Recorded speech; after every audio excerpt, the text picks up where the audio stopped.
Am I right in assuming that we should never allow cookies for any website unless you're using Safari? Well, InMobi's hard hitting point was the kind of revenue that we were getting. The money involved in AdTech is something that blew me away. What are some skills that would make them well suited for the ad tech industry? While talking about it, I took a couple of minutes to explain it, but all this happens in 100 milliseconds, and that's the whole play. Do you have access to my Google searches and such? Nike can come and say that I just want to target a user who plays basketball once or twice a week. A lot of apps, when you install them, they want access to photos. When you select all photos, does this app now has access to my entire gallery? Alexa being an Amazon product, I not do anything with that data, even if they're actively listening. Maybe I watched a series about a rock band, so would I start seeing ads of guitars then? Welcome to the Ready Set Do podcast, where we learn from journeys of not experts who are just 2 steps ahead of us. I'm Naman Pandey, and in this episode, featured not expert is Vishwas Shanbag. Vishwas is the head of revenue strategy at Verse, which is one of India's fastest growing short video apps and is a product offering by one of the most prominent advertisement technology companies based out of India. Our discussion today is centered around AdTech. Vishwas takes us through the fascinating and apparently cash-strapped world of advertisement technology and the engineering marvels that it takes to serve personalized ads to users in a time frame of about 200 milliseconds. Yes, you heard that right. 200 milliseconds is apparently the threshold time around which, if an ad is not served to a user, the entire service is in jeopardy. We then also cover some of the innocent and otherwise things that companies do when it comes to tracking and storing your data, exactly how cookies and tracking pixels work, and a ton of best practices when it comes to what you and I can do to secure our data on the internet while also not jeopardizing our browsing or searching experience. Yes, as it turns out, much to my surprise, those two things can actually be really deeply intertwined. I should note that after our chat, Vishwas was kind enough to share all of the various ways in which Riverside.fm, which is what I use to record these podcasts, was trying to store his data, and the results are concerning, to say the least. In keeping with our theme of learning from somebody that's just 2 steps ahead of us instead of an expert, my goal with this episode is to spotlight the fascinating world of AdTech and the opportunistic ways in which Vishwas has curated such an amazing career in this field, and how you can too. This is the Ready Set Do podcast, and to support it, subscribe to me on YouTube and leave me up to a 5-star rating on Spotify or your favorite podcast app. There are also links in the description for you to check out more direct ways of supporting me. And now, without any further ado, my friends, here's Vishwas. Vishwas, welcome. Who's having me? Really excited to get into, exploring the fascinating world of ad tech and all that it brings. Just to, set some context for our listeners. Obviously, this is a field that we interact with almost on a daily basis. All of us are served ads and such. Everywhere you go, you pretty much kind of are stuck with them almost. But really, what goes into the background of how they're served, who works on them, how they select who they serve it to, etc., etc. So yeah, a lot of these things are just black boxes, at least to me. And I'm hoping to, demystify some of these things that occur in this particular landscape. So before we jump into the deep end here, Vishwas, do you mind just walking us through a very brief snapshot of your, career and experience so far, just to help the listeners contextualize where your information will be coming from about, everything that you will be sharing about this space. Sure, Naman, and thanks again for having me. You're doing a great work with the podcast, and I'm happy to be here. So, a brief about me is brief about me is I did my engineering from PS University in Bangalore. Engineering, like always, everyone does engineering. I had no clue what to do, so joined engineering. Based on my rank, I got EC. Couldn't get into CS, so started with EC. Was pretty decent at it. My grades were great and everything. But maybe in the third year is when I understood that even though I like it, I might do it for like 3 to 4 years. This is surely not something I would like to do uh, for the rest of my life. And in fourth year, during our campus placements, I got placed at Bosch as a software engineer. But I was always eagerly looking out for business roles as well. And that is when InMobi came to our campus for just internship opportunity during our 8th semester. It was a 6-month long internship, and I was like, I really need this. Went for it, got the internship, and during the internship, that's how I was introduced to ad tech as a whole. Right, I had no clue about how advertising used to work. Was there really a technology behind it, or was it just random? I just knew that Google was doing it really well, Facebook was doing it. I didn't really know about the other companies that do it. So InMobi, I would say, was the introduction for me of AdTech. And then I slowly started working at InMobi across fields. Uh, InMobi is a Indian. It's actually the first unicorn of India, and it's actually one of the top five. Yeah, it's a pretty old company. I would say it started in the 2007, got the unicorn status in 2012 itself, and then really focused on the future of advertising. And back in 2013 itself, they started working on mobile. They knew that in the long term, people are just going to be using mobile, and that's where the buying is going to happen. So they were one of the leaders in this. So I got to learn quite a bit about AgTech at InMobi. And yeah, I was there for around 6 years. And then just this year, I moved to a company called Versa Innovation, which is another Indian company. It's the parent company of multiple publishers in the ad tech space. But yeah, now I was hired specifically to build an ad exchange, or like a something we can get into later, but ad exchange of its own. And yeah, that is where I am right now. Makes sense. That's, really appreciate that walkthrough and all that you've seen, kind of, and definitely can relate to that aspect where, obviously you get into Yeah. engineering only to kind of realize that this is really not something you see yourself doing, especially when it comes to electronics. I won't even pretend to understand all that goes into that.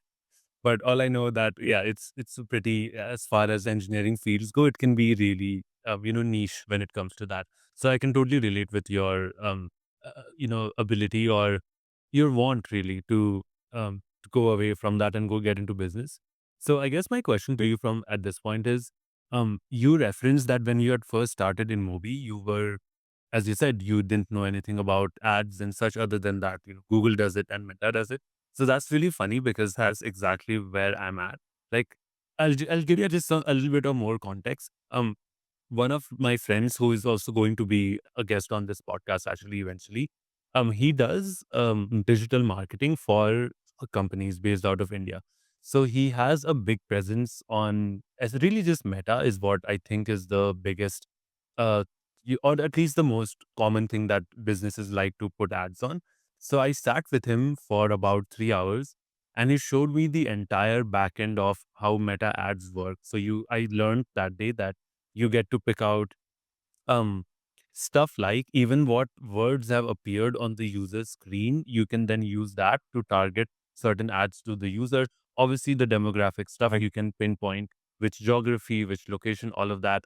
So the reason why I'm sharing all this, Vishwas, is I have some background, and for our listeners, we'll just assume that we haven't been living under a rock or for all of our lives, but really trying to understand in that first year at InMobi, what were some of the biggest learnings, especially as a beginner in this space, that struck out to you the most or that felt the most notable? Because I'm sure there must have been a lot of them, but trying to get at just the most heavy hitting items there. So when I joined in Napi, I basically didn't even know the difference between marketing and advertising. And I was always like, it's almost the same thing, right? And that's So, but I don't I think I know that either. Can you share what the difference is? That's such a good point. yeah, very top level, right? Marketing is doing promotions across all channels, organic, inorganic, building your own content, posting it on platforms and everything. Advertising specifically is doing paid promotion, and that's the main difference. Advertising is where you can focus on inorganic growth, you can focus on user acquisition from a paid channel perspective, and that's at a very top level. That's the main difference, but the lines are blurring, right? And as we evolve, it's mad tech and even ad tech are it's becoming into like a same thing. But yeah, that's the top level difference. And ad tech, to explain to you what ad tech is, it's not creating ads as such, but it's the technology behind delivering the right ad to the right person at the right place and at the right time. So that's what ad tech is basically. On as the advertising evolve from traditional channels like newspaper, brochures, and everything to the internet boom in the late 90s and the the Bitcoin and everything coming up, advertising really wanted to come in that space itself, and specifically in the online channels, how you do paid promotions and the technology behind this is what AdTech really is. And with InMobi specifically, the hard hitting point was the kind of revenue and the kind of clients that we were getting. It was not limited to just internet companies or one category of advertisers spending on it, but literally all the top advertisers, right, really wanted to focus on online channels, really wanted to focus on mobile advertising, which was a surprise. The money involved in AdTech is something that blew me away, and I never thought this would be such a big industry. And I always knew Google has a yes, they have like a search engine, they do a bunch of things, but I really didn't know how they make money. And when you look at Google's actually, they make all ad most of their revenue. Yeah. It's all AdSense. It's all their SDK that they have on apps and everything. So that's when I slowly started realizing that this can actually be an industry where I can see growth. Like advertiser is never going to go away with internet being free and Question on that. having a So that all makes sense. Yeah, real quick question on that. What is the way in which InMobi, serves ads? So is that just directly through your phone? Are you just straight up getting notifications from the InMobi like app itself, or do they work with companies to send notifications? Like, what is the modus operandi, I guess? got it. So like you said, right, Google ads and Meta ads, and even Amazon ads controls 70 to 80% of the entire ad business. The remaining 20% is where independent organizations have developed their same infrastructure, same tools, but there is not like a black box that's more transparent in what's going on, and it's more usable with multiple partners there. So InMobi as a whole has its own platform, has its own ad server that they have built. They are in the ecosystem. They have all the main three components: the supply side platform, the ad exchange, as well as the demand side platform. It's so yeah, the at InMobi they use their own proprietary platforms and they connect with publishers, not really publishers, developers basically. They add their own InMobi SDK into the application. And in real time, whenever a user opens and sees a ad slot, in real time, I would say less than 50 millisecond is where our ad server gets a ping that this is the person, this is where the ad slot is available.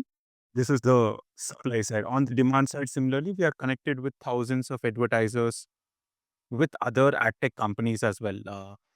It's called a demand side platform, wherein they're connected to it, and we send those pings, ad server, ad notification pings to all these ad servers. Understand if there's any advertiser in the ecosystem that wants to deliver an ad on this, receive an ad, send it back to the user, and render or deliver the ad on the mobile platform. So even though it's a very while talking about it, I think I took a couple of minutes to explain it, but all this happens in 100 millisecond, and that's the whole play that's happening right now. That's very cool because I realize that if that delay is more than that, then the user is not even there anymore and your whole thing goes and bust. So for it to work, it needs to be near seamless. So just to make sure I'm tracking here completely exactly what's going on, because this is all very new to me. I'll try and say back what you just said and you can like, correct me if I go wrong somewhere. So I have an app, right? I literally let's just say it's like a step calculator app, doesn't even matter. In that app, I have the ability to install. We'll just stick with Android for now, or maybe we don't have to. But yeah, I'll just install the InMobi SDK to my app.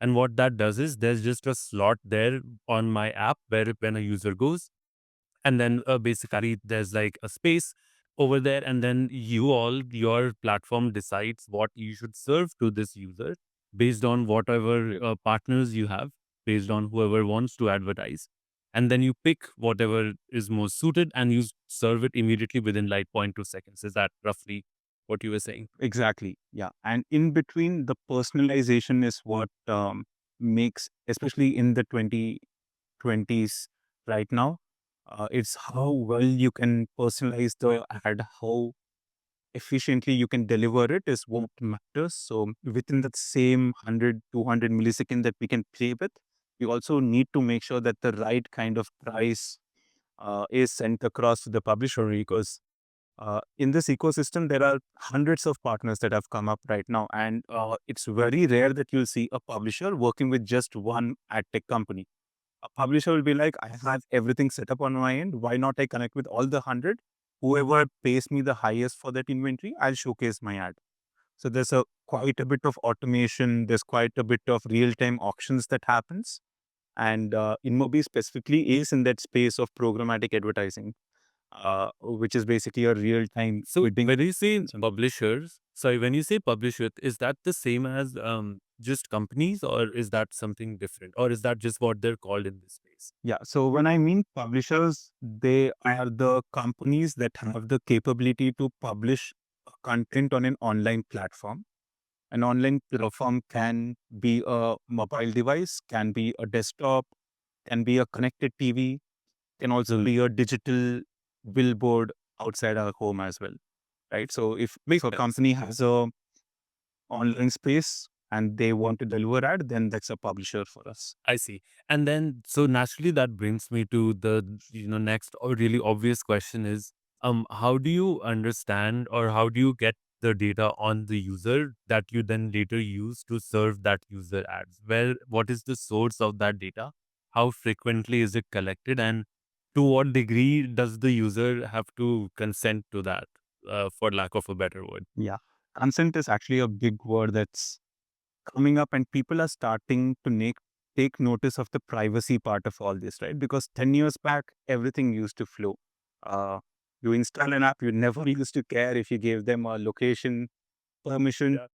data, doing everything. It's not even relevant to you. Why do you need camera access? We never ask questions, but it's good that people are asking these questions, and the government is asking these questions to companies as well, and are Really? lining the compounds.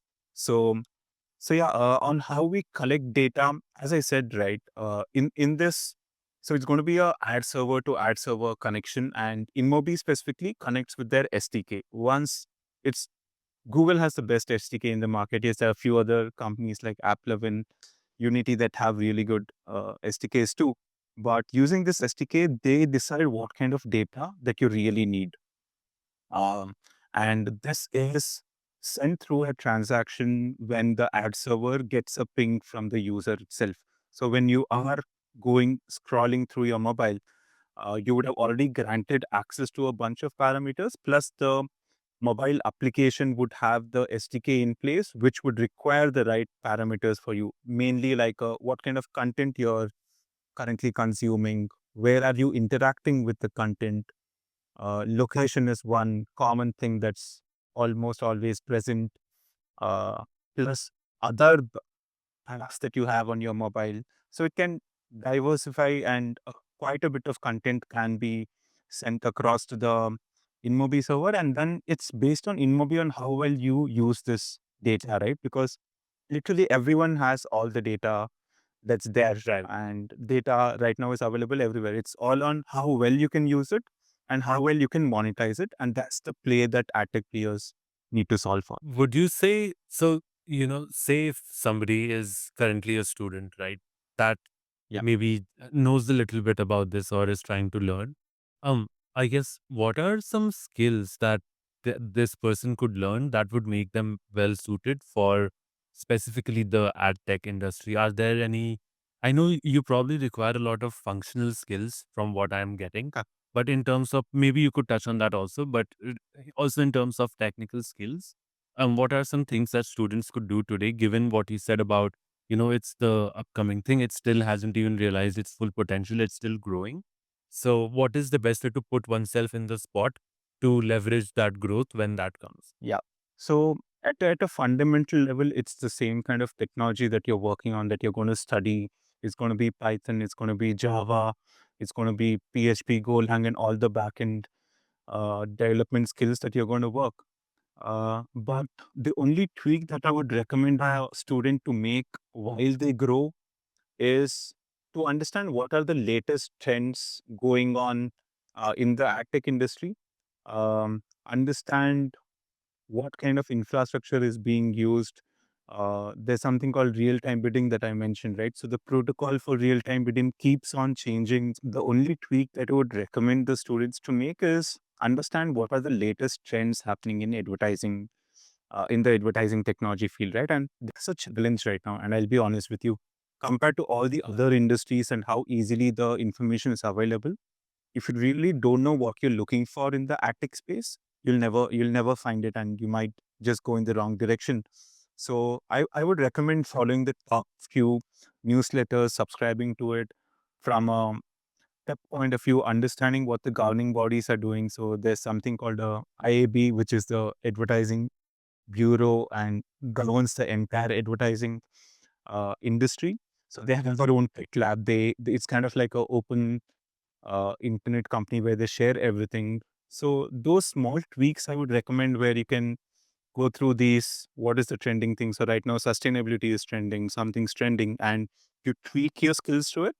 But yeah, at a college level, I would not recommend that you just focus on ad tech as a whole. Just focus on the fundamental skills, understand what really you want to do, and maybe once you're looking out, if you really like an ad tech company, we all the ad tech companies must give a very solid training for all the freshers that join at InMobi and even at Relse. I see that a strong uh, uh, training is needed, because even though you learn the open source code that's available, always companies have their own way, own terminology, and uh, they do their things in their own way. So I would say for a college student, just focus on the fundamentals. Be aware of which are those top companies, which is trending, and then the rest will just fall in place. Makes sense. And then I Yeah. kind of want to explore a little bit about exactly how that process works, where you serve a user ads, right? So, we'll go back to our example with the SDK. So, say I open my whatever walking app, and then you have information about me. My age, where I live, and maybe like you probably have access to. Actually, do you have access to my Google searches and such? I guess can you tell us? Here's my question actually. And sorry, it took me a while to get here. But what is the general baseline level of information that most users that you have for most users? Question. Like obviously there's age, there's geography, and what else? So when we look at data, right, there's like two sets of data. One is the deterministic data, and one's the probabilistic data. And there are different ways of getting this data from the user. So when we come to the deterministic, we exactly know that this user is in that category right now. So like you said, age, the gender, what kind of content they like consuming on a daily basis, what do they really, how much time they consume, what do they like interacting with. Since this does not really depend from a user to user, um, plus from a probabilistic lens, that's where we compare multiple data to understand who the user might be. So when I speak about the user, there's nothing to be afraid of saying we know exactly what Naman is doing or what Naman is consuming. This has been anonymized now.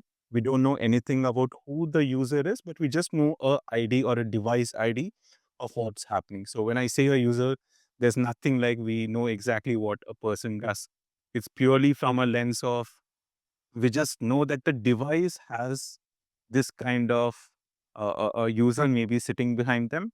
We don't know the name of the user. We don't know the personal details of the user. We just know that they come from a certain age group, uh, uh, what kind of content they want, and everything. Plus, one of the main data fields that we currently look after is from the transaction level, right? What is the buying power of the user? What kind of, and this is the data that is sold to us by other aggregators in the industry, wherein Yeah. from a, let's take a retail media, from a retail point of view, if you go to Walmart frequently, have a bunch of transactions or what you buy is recorded from the system. This is usually available by with all the ad tech companies. In addition to that, what kind of transactions, online transactions you do. In India, if the UPI player is there, phone pay or no specific company from example, but yeah, all the companies usually store the data and anonymize the data and send it across to the ad tech companies, and that's how we understand that this user is there, and we categorize them into multiple personas. Uh, because a very generic age level, so you could be a 30-year-old person sitting out of the US. I could be in the next room, again 30-year-old sitting in the same geographical location, but our interests might be different, right? So it's important to categorize them into personas and based on what do they really consume, what kind of a buying transaction ability does the person have, what do they really want to see and everything. So at a very base level, even though these targeting criterias are captured by us, then we have a DMP, a data management platform, which really segregates, captures data over a period of time and segregates them into a kind of a persona, which is then shared with the advertising platforms and everything, and they just select who they want to do. So a Nike or a sports company can come and say that even though it's a 25 to 35 user, I just want to target a user who maybe plays basketball once a week or twice a week, right? So than a person in the same age group that does not even go near a basketball court. So all the personas are available with the advertising platforms, which they just select with just the click of a button and add the revenue, add the relevant ad creative, and get Mm. that persona users. So this same exact concept also works when I go on just say any blog site, right? It's just literally just any random blog page on the internet, and that site probably has Google's AdSense SDK in their in the blog itself. And what you're saying InMobi does, Google also does the same exact thing. Like it's just a space. User goes in, it decides what it knows what user wants, and then it just serves the user an ad based on its list of publishers. And then you're saying Google does this, Meta does this, Amazon does this, InMobi does this, and there's I'm sure many other players that do. But this is like the operational model, for lack of a better word. Is that Exactly. Yeah. From a data perspective, yes, they anonymize the data. They understand the content that a user wants to follow or wants to interact with. They segregate it, understand multiple other parameters, make probabilistic personas out of it, and then it's shared with the advertising platforms, which then just click based on their campaign that they're trying to run and deliver the ad. that is So, cool? so only Yeah. yeah, yeah, that's actually cool. Only frightening thing that the industry and the privacy comes in place is, especially on Android, Google, Chrome, and everything. It's just not the website or app that you are on, also the background websites, the third party cookies, and all these other companies that you have not even opened or don't know it's there as well are also tracking these data, right? And that they're segregating it and they're selling the data to multiple companies.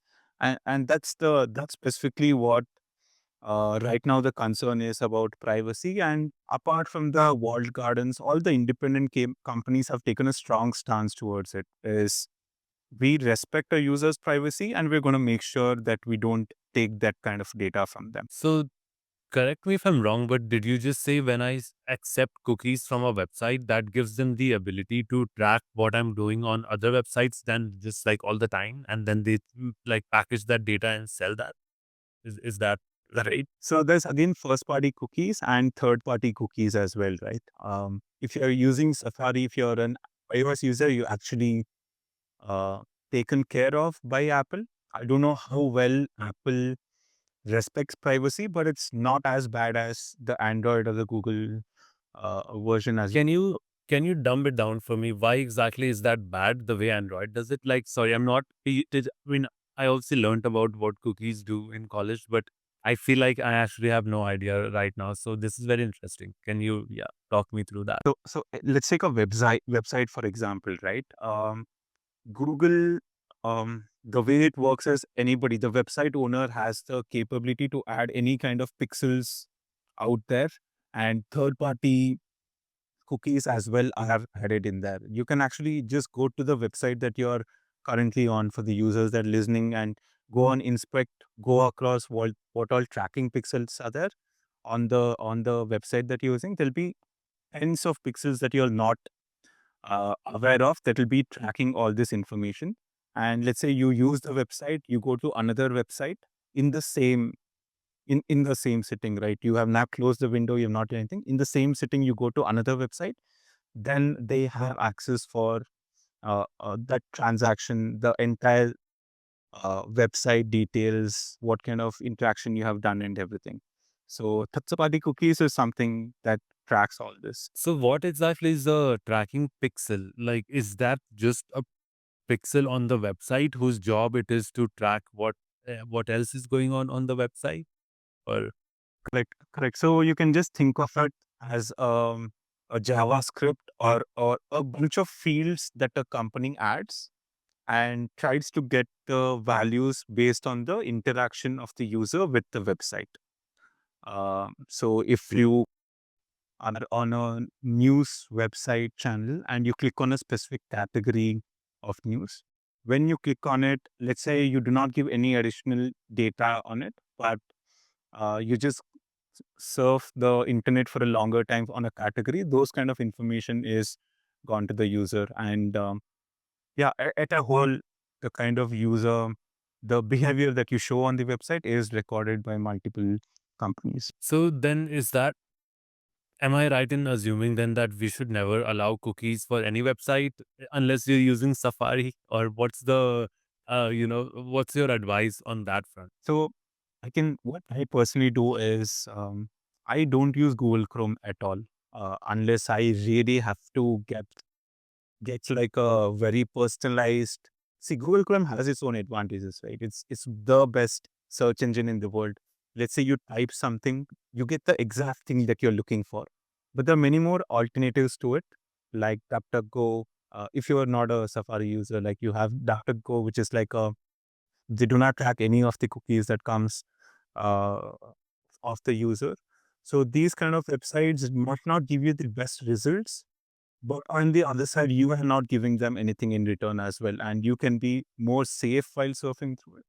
So yeah, if possible, go to alternative search engines which do not record cookie data, do not really sell it, and Google is very open about it. This right, it's just not there in your face. But if somebody really wants to dig it up, understand what Google does with the data, it's all there in their privacy policy and everything. It's just that the default is switched on all the time and nobody really switches it off and everything. So Oh, yeah, yeah. Sorry, real quick question on that. About what you said about Chrome. You when you normally go to Chrome and when you search something, you probably find it. I don't think I followed that part entirely. What did you? So do you just mean like Google search? Like what is Chrome doing in terms of finding things that's better than a Safari? not in comparison with Safari, but from a search engine perspective, Google has the best search engine to give you the right of the pill based on the keywords you add. So from that lens is what I was speaking about.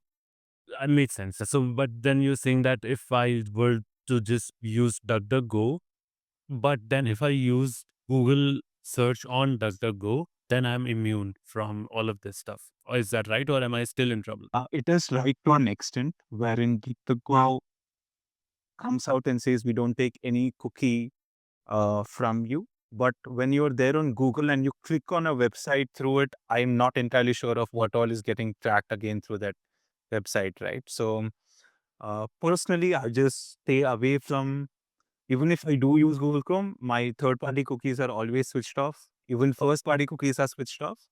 But websites do understand this, right? Since internet is free, the only way to make money for most of the internet companies is through advertising. So Yeah. they will give you a better they'll give you a better experience. In return, we're just going to take a bunch of data, monetize it correctly.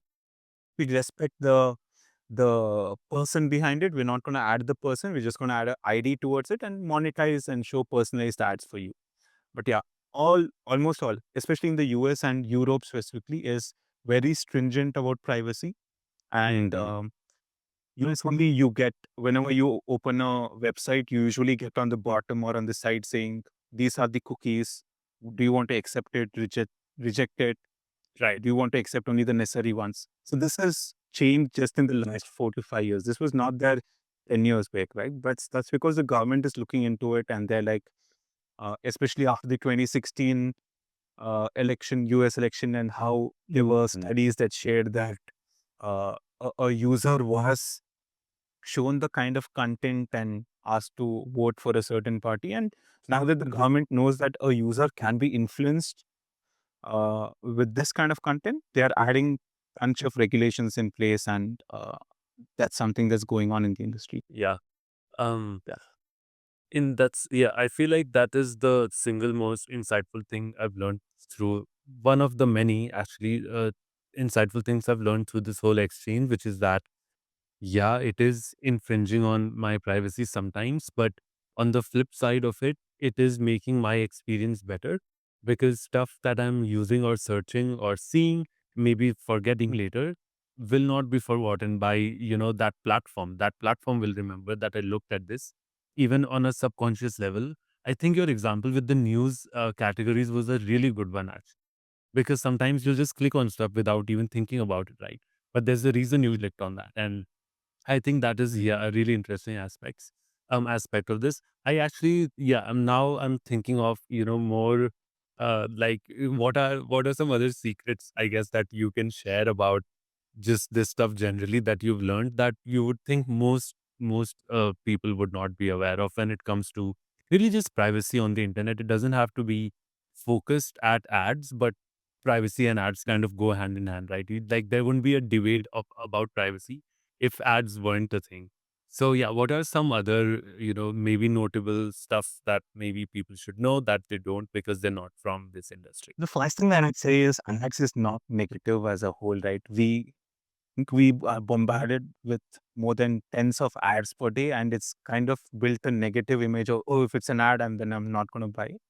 It's so since I'm from the industry, I know that if the correct advert is shown to the right person in the correct time, right, it's going to save the user's time. If it's something they're going to buy, instead of searching for it online, doing the right kind of research, if on your screen you are shown the right kind of content and the right ad that you want to buy, then it's actually saving the user's time. So ads as a whole is not really a very negative thing. It's just us in the industry need to do it better. We just should not bombard the user with multiple ads, but just show them the right ad, make the ad into kind of a content. Why should it be different from a content? Make it into an immersive ad.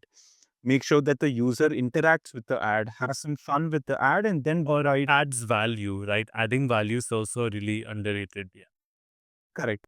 So if you're in a gaming app, if you play Sudoku or any of these gaming apps which have ads, right? The ads are more from a interactive lens. It'll also be an ad, something you need to click, something you need to do, and then you'll get a reward saying this is a coupon or this is an ad. So from that lens, there's a lot of things going on in the ad space, which needs to change from a user perspective as well, is how they look at ad, and that's actually our responsibility as an industry to go towards it. Other than that, from a secret lens, uh, you yes, we need to be more precautious about what kind of apps we download, which websites we open, really understand if the source of the website we're coming from, right? And something that people don't really talk about is AI. Is everyone speaks about AI from a very positive lens, right?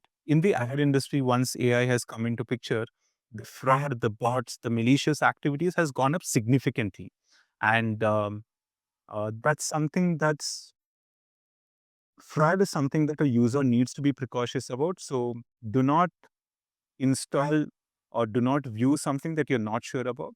Plus, do not connect with even a Wi-Fi network that's not protected basically, or you don't know it's coming from a trusted source, right? Because once you do that, everything is accessible for all the people who might misuse the data. Even so, So that's actually interesting. And I know you always see this where, you should not connect to public Wi-Fi's on your work laptop and all of that. And this is very interesting because I come from tech, I like studied basically computer science, but some part of me, for whatever reason, is just not able to appreciate the actual threat of somebody hacking into my system just by because I'm on a public Wi-Fi. Is that something that can actually, or does have you seen that happening?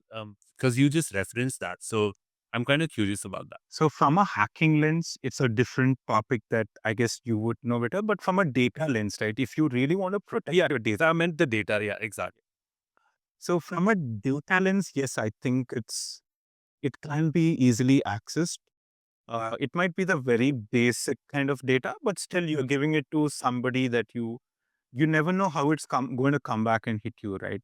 Maybe your content on social media platforms is going to change because of one interaction that somebody else on the network also did. So if it's a public network, let's say 10 to 20 people are connected to it, an ad tech company just understands that through this network, these users were looking at this kind of data. So they record the device IDs of those users. So all the 20 users are shown a specific kind of ad. So there's quite a bit of Okay. uh, Because they were changed that Wi-Fi. Oh, sorry, they were all in that cafe together. That's why they were all served that. Wow. this is the probabilistic audience targeting that we do, right? While AdTech, there's a lot of targeting that happens. This deterministic scale targeting is very minimal. You have to rely on probabilistic ways to increase the scale of the persona segments that you're trying to reach out to. That's how AdTech companies make money. If you know a single person who is you're 100% confident is right for the campaign, then you maybe find 10 other people surrounding them across multiple parameters and might have even a 70% probability of buying the product. And that's how advertising works. So from that lens, I would say that's something that I would recommend the users to be careful about. Obviously, I don't want people to be paranoid that there are quite a few people who are paranoid who cover the camera, send don't connect to anything and always there. But something just you need to take care on a daily basis. Just uh, so from that lens, those are the things that I would recommend the people to. So that actually opens the door then to when you are as this company that whose job it is to serve ads. When you're doing that, what percentage of that is the algorithm decides that for device ID, 32x1, we will serve this ad versus you or us as humans writing certain parameter matching. So I actually won't even know exactly how you would do that. But does that algorithm come from the user, or is that kind of a set and forget type of thing where you just write the code once and then for every new device ID that comes in with a certain, as you said, probabilistic model about certain behaviors, it automatically becomes a part of like a cluster, and then that entire cluster is treated the same exact way in which they all are shown the same thing. So do you do that, or does the algorithm do? There's a bit of both currently, and it's slowly moving towards the algorithm, the AI taking care of it. But I would still say we're not there yet. But yeah, the percentage of how much the algorithm does it is significantly increasing. When I compare the industry 5 years back to how it's doing now, I would say quite a bit is being done by the AI algorithms itself. They really understand what kind of so also the number of apps and the data signals that we get is in millions. It's in billions. That's true. Yeah. So if you look at the number of publishers there, it's I would say in 50,000 plus publishers are connected to one ad tech company, and each publisher would be sending millions of ad requests per day. So it's billions of ad requests per day, and at the scale that we are in right now, quite a bit is taken care by the AI Interesting. algorithms that we have. But only where I've seen still a lot of manual work being done is when from an advertiser lens they're trying to optimize. they still don't know if a certain persona is going to get them more performance or a secondary persona is going to get them more performance. And that is where I still see a lot of um, campaign traders available in the market who do a lot of manual optimization. They go through based on their learnings, understand from a different advertiser what kind of results they have seen and optimize for a certain advertiser. So yeah, it's kind of a mix of both. But in the future, it was going to be completely skewed towards AI algorithms. So going back to our earlier discussion around, any students that want to get into this, I don't know how many students are able to write such complex algorithms, but it sounds like you don't have to be a student, but any professional really that is looking at this or is, trying to build for the future. It sounds like it would be a worthwhile endeavor to look at how to solve this problem or how to use AI to, do this in a way that's computationally less intensive. That is just, as you said, speed is of the ultimate essence here. So it needs to be quick. Correct. But it does sound like, yeah, with all of the new age, I don't know if the new age, but really just the new AI algorithms that are now becoming mainstream. It does really sound like like this whole industry is going to see a lot of really rapid developments. I mean, that's true Correct. for all industries at this point. But it does sound like, yeah, even this is not too immune. I guess, and on that same note, how does this whole thing work with other platforms? So say, if I were to be watching like a binge watching an entire show on Netflix, would that then give advertisers the ability to find out what I watched on a separate platform, which is Netflix, and then use that data to show me stuff maybe I watched, like, a series about a rock band. So would I just start seeing ads of guitars then on my searches, or how does that part work? This is something that I've heard my friends also say, right? Is they looked at a certain kind of content, they looked at a movie and they got the right kind of ad. It depends on the platform that you're using, to be very honest. Netflix, for example, does not really sell the what kind of movies you're watching, all this data to the AdTech platform. But let's say uh, MX Player now was recently bought by Amazon, and Amazon TV MX Player is the same. And within their own ecosystem, they do understand what kind of movies or what kind of series you're looking into and recommend the right kind of series to you. But still, targeting them based on an ad is something that most companies do not do right now. Uh, but you might see the coincidence of it happening if you have seen a series, gone to the Chrome or gone to a website, clicked search for a, let's say you like the clothing that I'm wearing, you looked at the brand, went and searched for the brand, then only from that transaction or interaction you've done with the website on the brand, then you'll get the relevant ads coming in. So it's not really from the content that you have watched or what the clothing was inside the content, but if you have done anything additional to it, that's when you start seeing the relevant ads. Interesting. But from what you're sharing, it sounds like it's not cross-platform though. It has to be kind of within the same entity. In this case, that was Amazon. But Amazon is probably not getting or buying Netflix data that you are aware of. Obviously, you can't know all of these things, but from what you know, makes sense. The other really usually scary thing that, uh-huh. Sorry, go ahead. Yeah, usually the top companies do not really send data outside.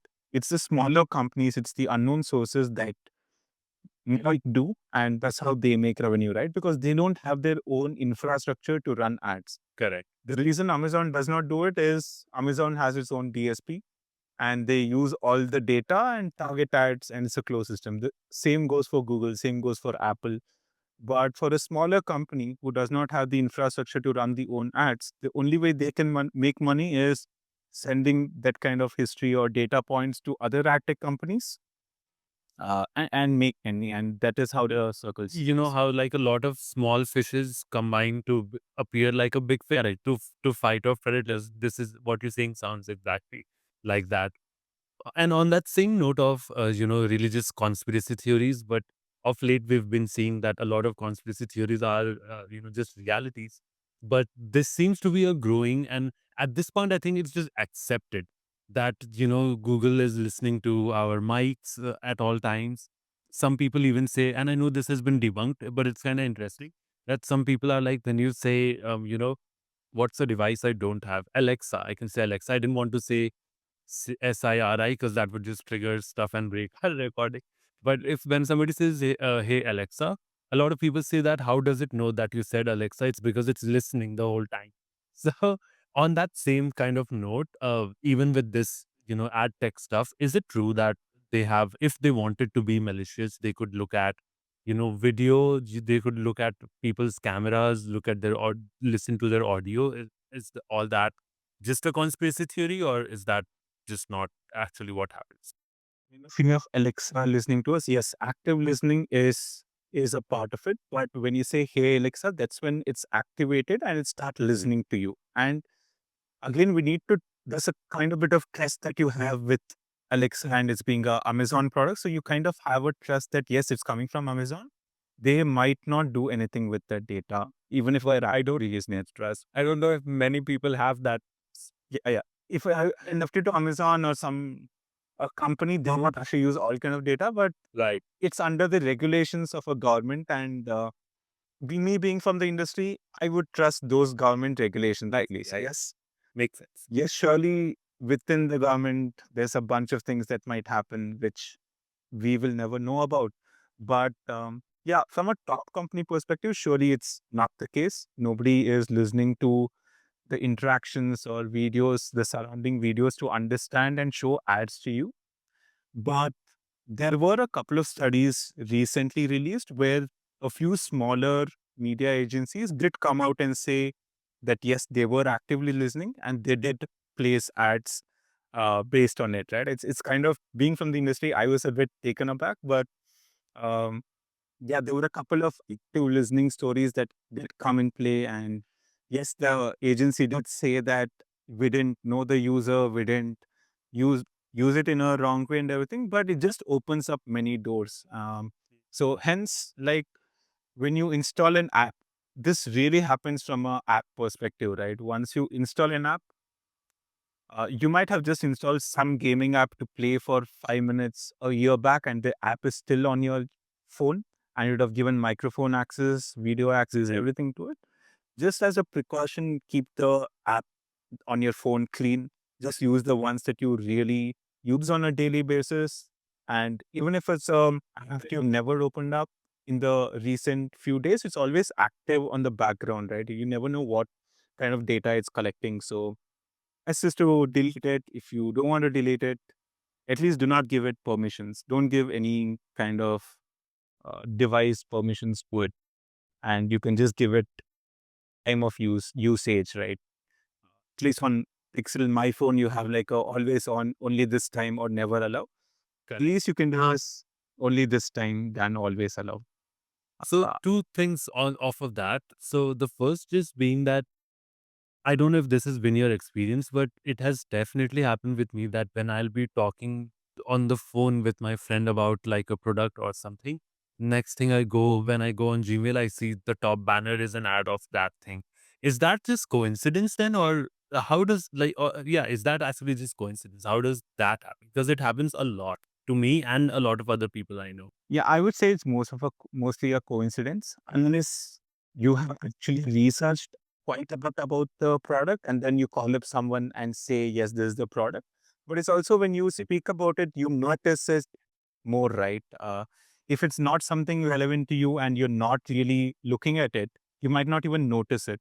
So I would say it's a coincidence. It does not happen much in the industry. At least the companies I have worked for really value the government regulations, and privacy is taken into very high standards right now. Okay. Perfect. That puts my heart at ease.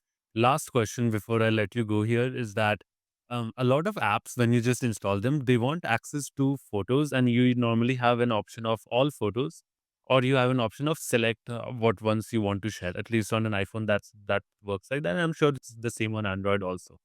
When you select all photos, does that mean that this app now has access to my entire gallery and every picture in? So I remember 4 years back or so, there was some Chinese app that went famous that used to make people look old.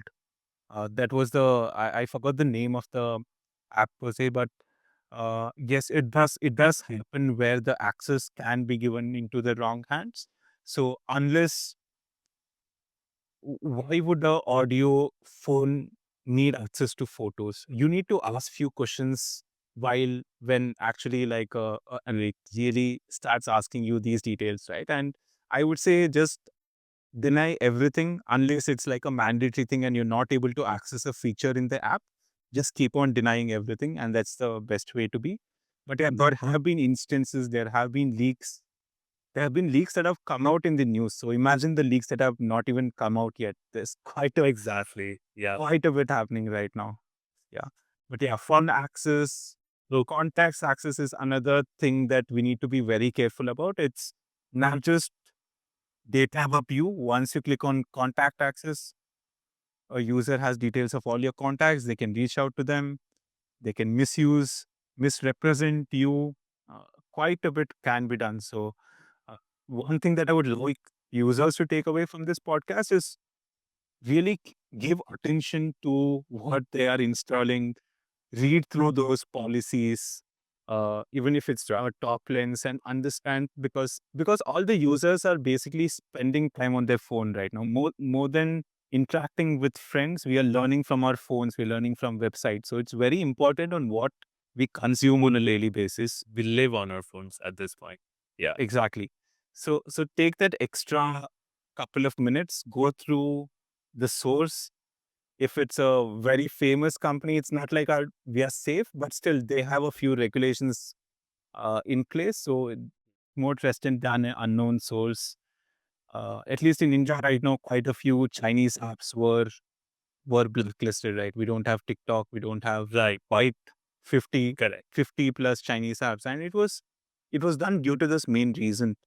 And at the top level, there might be hundreds of other things going on, but from our data lens, it's best if we just go through these details. That makes sense. Vishwas, thank you so much for sharing all of the best practices really that you've shared. I feel like how obviously, I've been on the internet for a really long time, and yet somehow I feel like I was doing most of these basics wrong, which aren't very hard to get right. You just need somebody to kind of walk you through what it means. Like, for example, the stuff about cookies.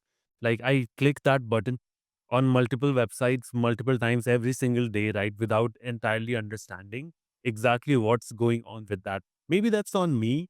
Correct. Granted, I get that, but it just helps sometimes to really think deeply about some things, and because that just informs you, and more importantly, it keeps you safe. Like you don't have to worry about somebody. Again, me personally, my stance is that sure, like take my data, like I don't actually care, but I can very easily understand how for someone else that can be really an invasion of their privacy. They're like, no, please don't, I don't consent, so please don't do that.